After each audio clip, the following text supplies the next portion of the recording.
Hi everyone, it's Adam here from Youth Speak, and I'm so excited for another episode of the Speak Real podcast. We bring one-on-one conversations with youth speakers and their stories and lessons they've learned throughout their life. We believe storytelling is the best way to empower youth and give them a platform to find their voice.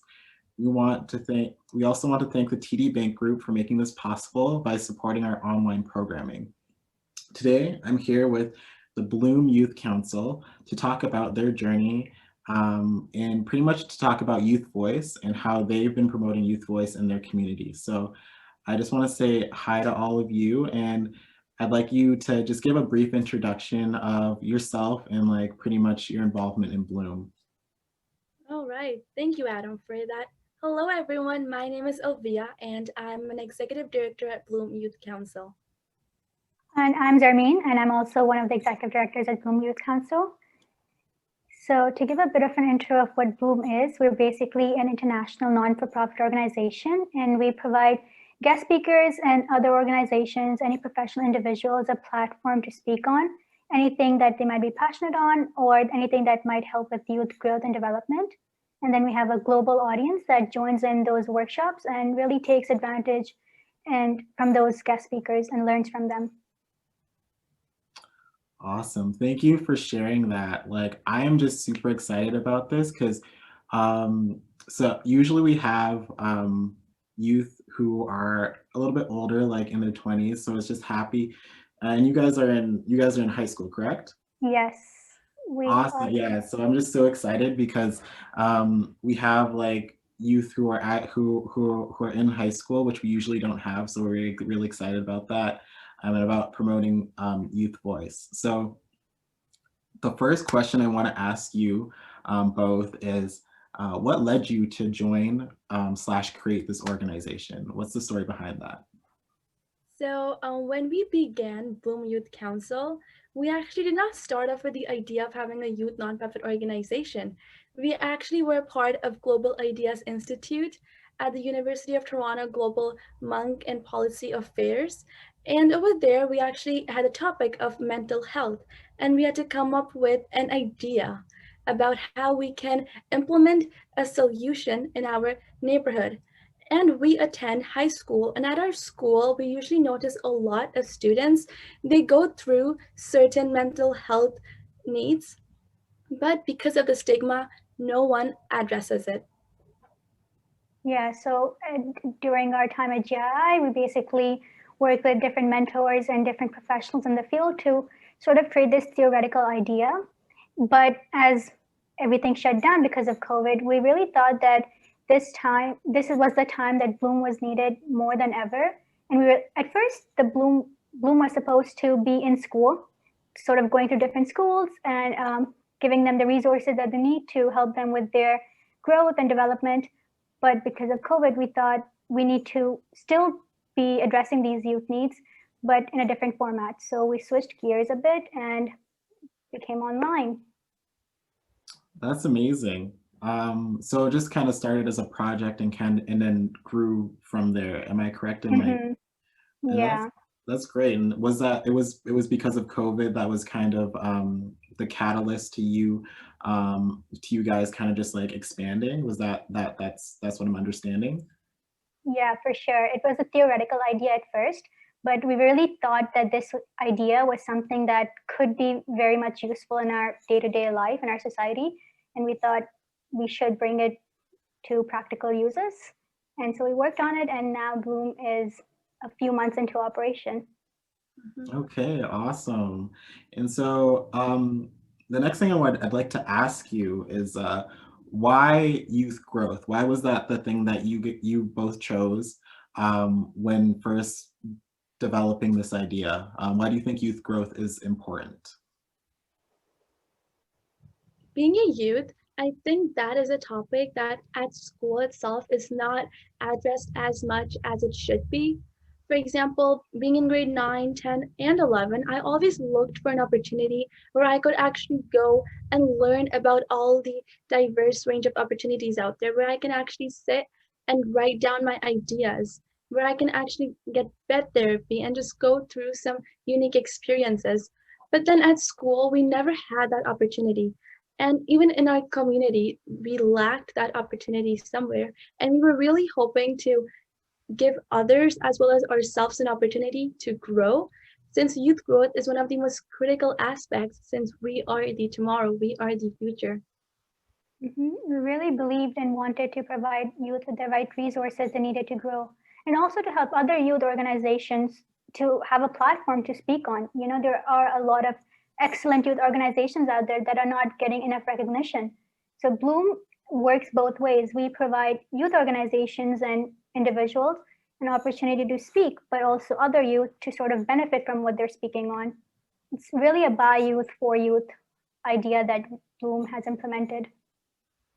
I like that a lot. Like how you guys kind of just saw that there was a need for this sort of organization through your own experience, and you decided, hey, I'm just gonna do it. I'm just going to provide this need for the people I see around me. I think that's really cool. And yeah, like I think the people you help very much appreciate it. Um, and I guess my next question for you is that how does your organization help facilitate youth growth? So like basically what sort of things does your organization do to kind of get your goal, to pretty much accomplish your goal? Yes, so what we have are weekly workshops that revolve around individual youth growth and all aspects. So what we do is one workshop per week, and it's usually on a weekend to make sure that it's accessible by everyone. And it's usually for 1 hour. So it's not a big time commitment either. We realize that everyone has other commitments. So 1 hour on a weekend every week, we have a guest speaker coming in and they talk about anything that might be helping with youth growth. Primarily, it's mental health, but we also dive into other topics such as public speaking, confidence, you know, any physical health, anything that might help youth really get a good balance in their lives and anything that they might be struggling with. So these workshops, like I said, are an hour long. And then for the first 40 minutes, the guest speaker does a presentation, has some engaging activities for the youth, for the audience who are global. And then the next 20 minutes are a panel Q&A of sorts, where the audience can really interact and engage with the guest speakers we have, ask any questions they might have about Bloom, about the guest speaker, about any topic.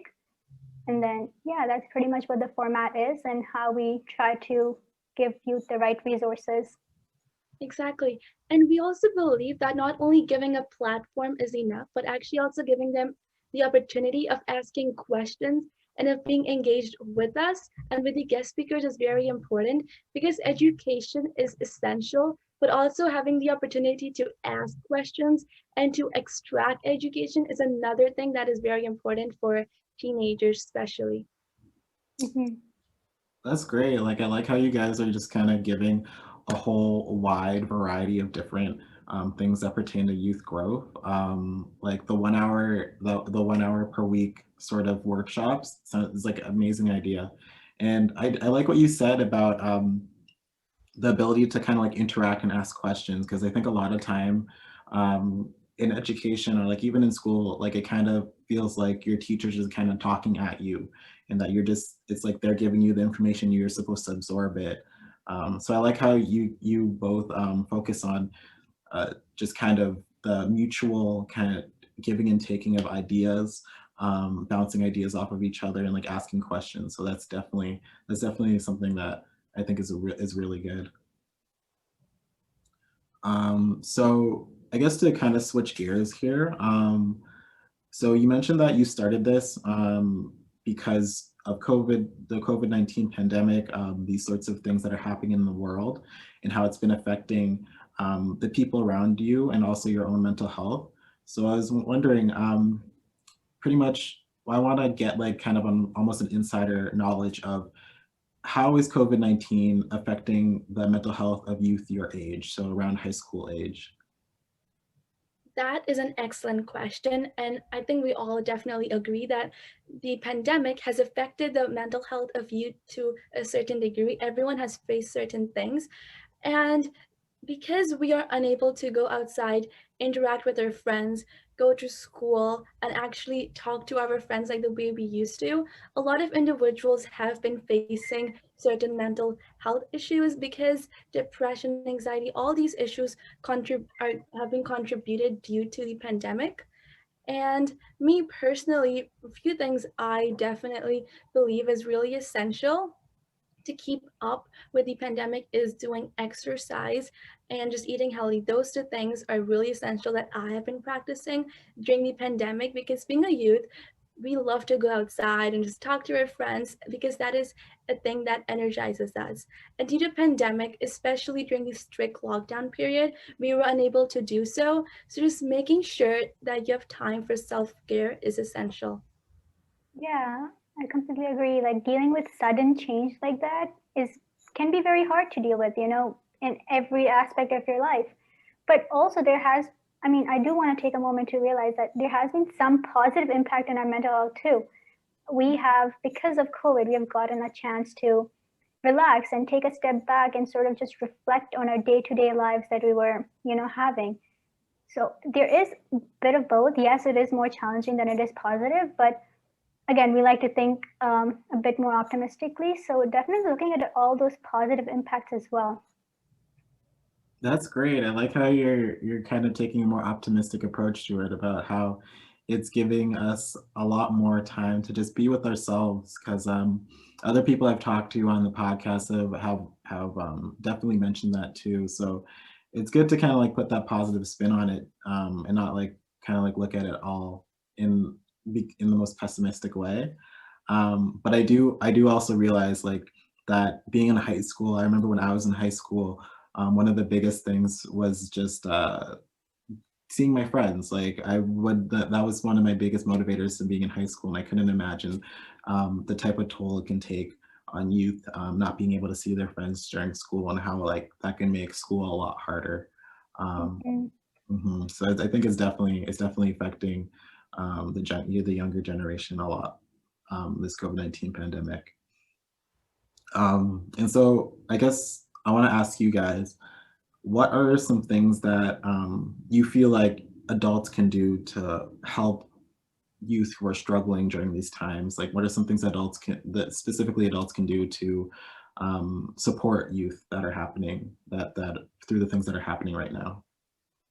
Yeah, one of the biggest things that jump to mind is just be understanding. I feel Mm, like it can, because adults also are dealing with this pandemic. They also have had some changes in their lives, which is completely understandable. But the changes that they are experiencing might be a bit different than what youth are experiencing per se.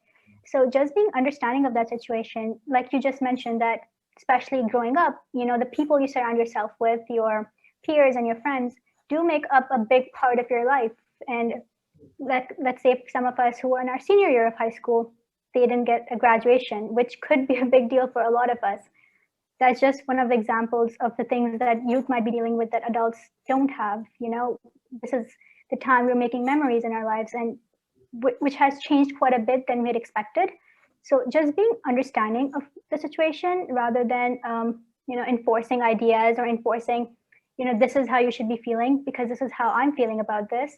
Just being understanding and giving them the space to deal with it and cope with it the way that they seem fit the most would be one of the things that could really be helpful. mm. I love that. Like, just be understanding. It's kind of comes back to just listening, because Mhm. we're all going through this together. And some of the challenges are very similar, but like I know some of them are very different. I know me personally, I'm in my last year of university, and like I guess what hit home that you just what you just said that hit kind of home to me was like not having a graduation, how that can affect people, and how that can kind of like put a damper on things. But yeah, I definitely think understanding is the key to supporting youth through these times. Um, and so um, you you all started this Bloom Youth Council project through your own like initiative, pretty much I'm assuming to help with the youth growth and like to give youth a voice. Um, what advice would you give to youth who also feel that they would like to have a voice in their community and help those around them? Like, what advice would you give, yeah, other youth to find their voice? I think one of the most important advice I would give to youth and what I would give to my 2-year-old self is that just take the risk because it is definitely worth it. If I take a step back and if I did not have the courage along with my peers to start Bloom Youth Council, this would have never came to life. We would have never been able to help so many youth and we would have not been able to discover and explore what we truly like. So taking the risk and just going for it is a really essential advice. Yeah, exactly. Doubts. You're not the only one who's going to have doubts when you start doing something new. They're completely normal. I feel like they're a good thing to have because, everything that you need to work on, anything you're doubting about, you need to just work that much harder to make sure those problems don't arise. But definitely, like Alviya said, taking the risk is the key. That's amazing. Yeah, just kind of going for it, because it's just that first step that leads to everything else. I'm super impressed that you all have just created this like youth council to support youth growth and youth voice. I know that in high school, I wasn't even thinking about any of these sorts of things. So this whole setting up all these workshops and stuff, like I'm just very impressed, and I feel like it can be very inspiring to other youth that if they want to do something similar in their community, they can definitely do that too. So that's awesome. And so I wanted to just kind of ask, where do you feel, what are some projects that Bloom is working on right now? I know you guys mentioned your workshops. Is there anything else that you guys are working on moving forward? Workshop is one of our most critical aspects, but also I think collaborating with other organizations that are across the world. So we have 5 brand ambassadors who are from different places of the world, and one of them is from a place in Asia, and he actually has a few ideas that we can implement in Bloom when it comes to collaborating with organizations in Asia. And this way, our organization won't only be helping people internationally, but will also be helping people in the communities that may not have access to certain resources. So that's another really exciting project we're looking forward to. That's awesome. I like how that you guys are looking to expand and spread your wings just globally, because obviously this is needed all around the world, especially during COVID-19, which has affected the whole entire world. So I think it's great that you all are pretty much looking for global collaborators. Okay, and so the last question I have for you guys is, along this journey of creating Bloom, setting up everything, the Youth Council, are there any specific people that you feel like really helped you and supported you along the way? Yeah, for sure. Going back to our roots at GII, the staff advisor at our school who approached us, we personally hadn't even heard of GII at first, but she really believed that since she had seen our passion about, really working for the community, she really believed that we'd be a great fit for the program and would take it to our most advantage. So she reached out to us and really wanted us to take part in this program, which is how it all started in the first place. So definitely, she played a big role in our journey and constantly giving us feedback, providing just the right mentorship we needed throughout the program.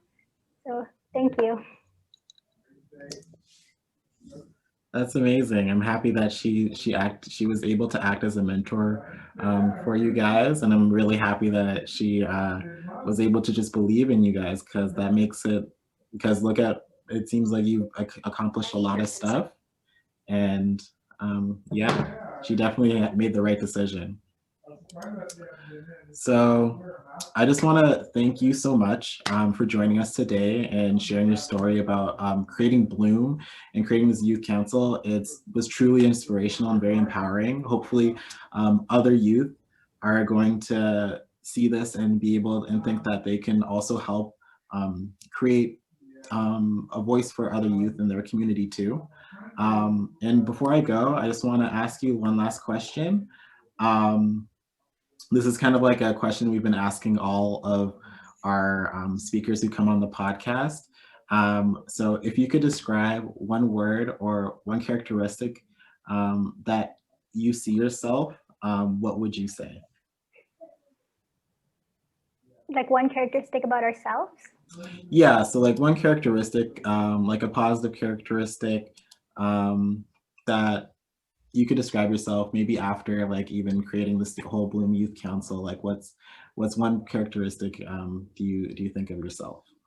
For me, it would definitely be resilience, because throughout my journey, this is one of the traits that has helped me a lot overcome all the adversity that we as a team faced during forming Bloom Youth Council. So I think resilience is a characteristic. Yeah, I would agree. Just persistence, just really facing those challenges, having a goal, but having a more importantly a set mind to achieve that goal, no matter the challenges you face along the way. Just knowing that they're just stepping stones for what you can accomplish.